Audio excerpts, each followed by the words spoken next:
Okay, so we've cut the grass for the last time. The weather's cooled down. It's the perfect time for bulb planting.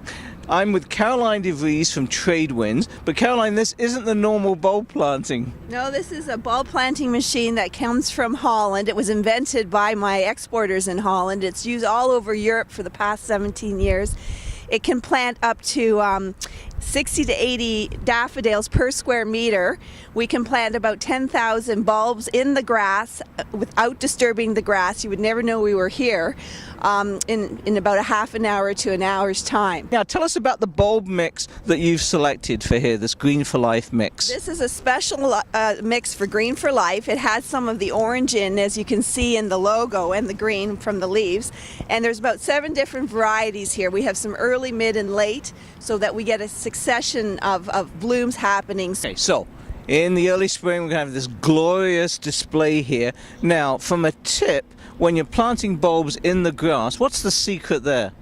Well, everybody has this idea that you have to plant the bulbs straight up or otherwise they won't bloom.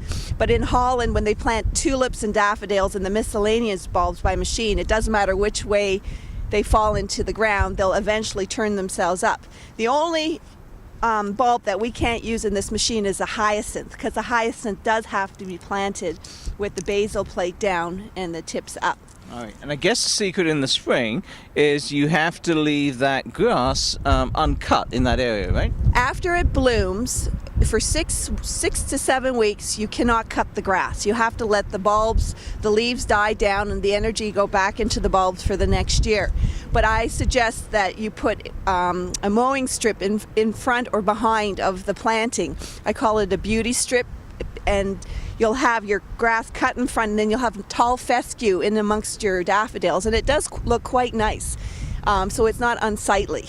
And this is a very trendy look. This is the way that municipalities and townships and large landscape estates are going, right? Right, and even the queens of Europe now are having their gardens done with this machine. The Swedish queen, the Belgium queen, the Dutch queen, and now the Queen of England is looking at it.